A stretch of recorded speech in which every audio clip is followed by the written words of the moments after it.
Surrender, artist, you are obsolete. Obsolete these nuts, Tin Man!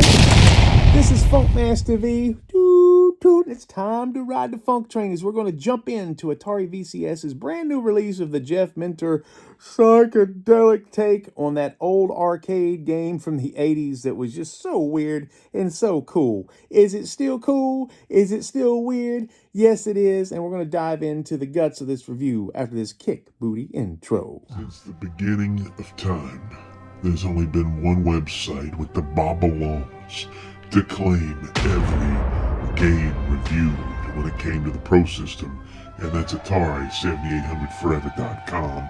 But now it's time to get on that YouTube trip, babies. And who am I? I'm Funkmaster V, musician, ghost hunter, hat flipper, pro wrestler, comedian, actor, filmmaker, and I'm going to take you on a whirlwind tour of all things cool about Atari and the Atari 7800 with a podcast, news, even new crap. Baby, are you ready to get your groove on? Because it's about to get funky up, baby. Yeah.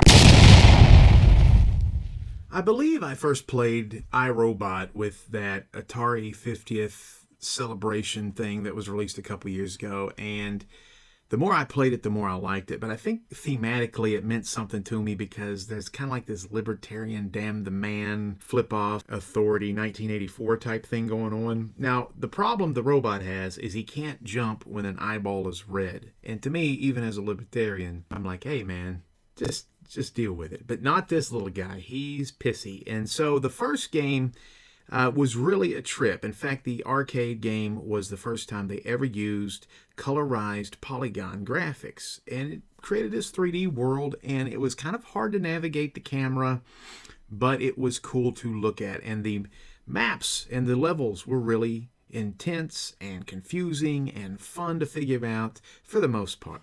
It wasn't the most perfect game in the world, but I liked it in spite of itself. I understand the arcade game kind of had like a magnetic joystick. If I'm wrong about that, let me know.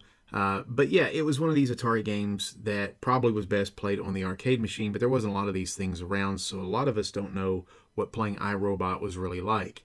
iRobot works really good on this Atari 50th anniversary celebration. It's fun if you can figure out how to operate the camera, because that is problematic. But today we're talking about Jeff Minter's brand new game, which has been released to everywhere, Steam, Xbox, PlayStation, etc.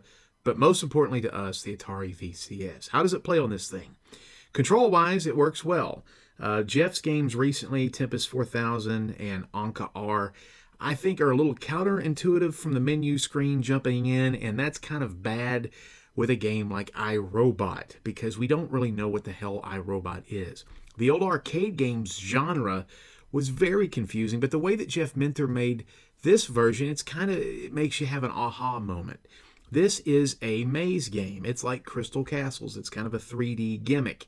Before, it wasn't that clear. There's some shooting elements involved, sure, but this is really about figuring out how to knock off every tile on the screen.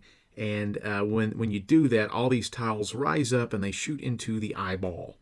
And then you go on a shooting level. And then you shoot a bunch of crap as you go to the next level. And you do it all over again with a slightly different puzzle. The good thing about Jeff Minter's game is I think this game is it gives you more hope that you can actually beat this game. There's dozens and dozens and dozens of levels. You're probably not going to do it because, man, it's not an easy game to begin with.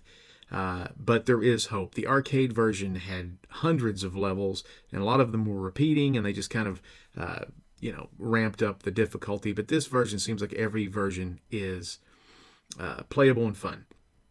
It is a psychedelic mess. So, like, if you have any hint of epilepsy, if you have any hint of being disoriented, if you've had a brain injury, this thing may not be for you. I have none of those things, and there was a level I was playing the other day where I couldn't tell what colors were green and what colors were red, and it's a bad thing because you got to clear off all the red tiles, and I was kind of having a situation. I don't know exactly what was happening with my brain and my head, but yeah, something wasn't great going on.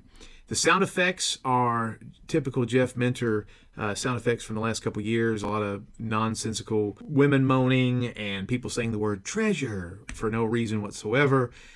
bulls and llamas having sex or mooing or something, whatever they bleating. I don't know what these animals do, but they're making a lot of noises. Didn't make a lot of sense, but it is fun because it's Jeff Minter's game. The main program of this game is going through these levels, trying to get this robot to usurp this evil eyeball over and over again, and shooting in between the levels, which is really pretty cool. The old arcade game had this thing that was kind of like a 3-minute timeout where you could draw, and Jeff did something similar with this, where you don't really draw, but you can kind of fool around with the background. That's probably interesting for about 15 seconds. I don't know. Maybe you will like that more than I did. Uploading your high scores and navigating the menu, just like Anka R, is very confusing, and sometimes it records your high scores and sometimes it doesn't. You have to figure that kind of out on your own. The time that I was writing this review, I was #1 in the world. I'm now down to like 5th or 6th, but I've been very busy with other projects, and I will be back. Don't you worry, hun. So let's get into whether or not this game is fun. Is the game worth playing? Yes, it's cheap. It's like $19. You can't beat it with a stick. I will give that a big thumbs up. And there's lots of levels and stuff for you to figure out. If you enjoy kind of these Crystal Castle type games, this is going to be pretty good. But there are some hey whoa easy moments here. First of all, this may sound crazy to you. I think the graphics are insanely distracting in this game. It's hard to kind of differentiate the backgrounds with some of the enemies. And again, the original iRobot was very difficult to kind of navigate too. But I think there could have been a concerted effort to, hey, let's not make it so Jeff Minter-y this time. Let's take it back a notch.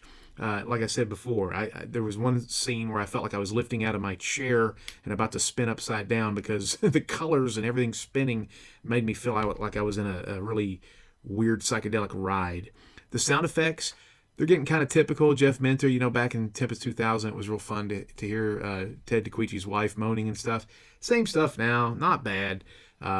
But, you know, hey, it's good. It's not bad at all. But, you know, there's disco thumping, dance music, EDM, as the kids call it, that'll get you through the game. The gameplay works pretty well. It's a typical, you know, maze game at this point, the way that it's laid out now. And the camera works really well, as opposed to, it's much more superior than the arcade version. However, it's still kind of a mess to kind of figure out. The good thing about Jeff's game here is there's a lot of different gameplay elements involved. Like there's one level that's like there's like flippers of a pinball machine. You have to figure out how to navigate that type of stuff. So there's always something making you go, what's this about?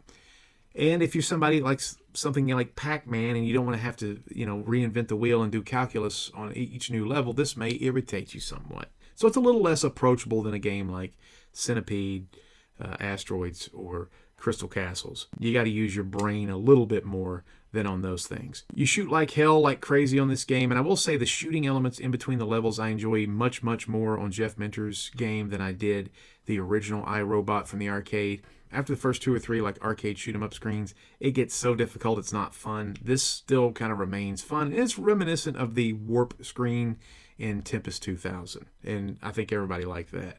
So if you like the original arcade game, you're probably going to like this one a lot too. This is kind of like a companion piece. It feels like a true sequel. If you thought the first one was weird or too counterintuitive, this is going to be more of the same. Why is this robot so mad that he can't jump when the robot's eye is red or the big eye is red? I don't know. But that's the other thing too. You can't jump. That's the big, really hiccup of this game is you can't jump when the eyeball is red. If you do, his eyeball shoots out a laser like Superman, and he fries your guts. This actually, it's strange. It happens more than you think it would. There's all sorts of little robot critters and stuff running around too, but those are pretty easily dispatched because you can shoot them. With so many levels and the high score table, I think the value of this game is really good. So at the end of the day, I'm going to rate this game pretty well. I just think there's not going to be a lot of people who flock to this game and go, I love this. This is my new favorite thing. It's always been a weird franchise. I appreciate that, but I think it's off-putting and it's kind of counterintuitive. But it's a quality game. This is, to me, one of the better Jeff Minter games, and it's one of the better games for the Atari VCS. And if you're talking about Atari releases this year, I believe it's just Breakout, Beyond, and iRobot, and this one's definitely better then break out beyond. Hey, me and the robot here just wanted to say that we're actually pals and we were acting. He's a very good actor, and you can see him in Showdown in Secret City, which is coming out this year from Big and Funky Productions. It's a horror comedy sci-fi movie about AI, humans, and how that's going to be, kind of a thing going forward, and we're going to have to figure out how to coexist. Isn't that right? Oh, he tastes like... Ooh.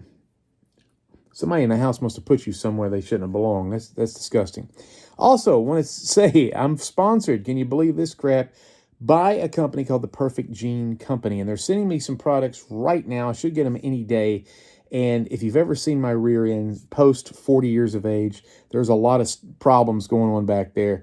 And I'm going to see if the Perfect Gene Company can reform my buttocks like it was back in the 20s. And if you want to check these jeans out, which are really, really cool pairs of pants, go to The Perfect Gene, like Blue Jean, not like Gene Simmons, .nyc. So it's theperfectgene.nyc, like New York City. Holla! Murder! Taste the flame of the Wu-Tang. Ha!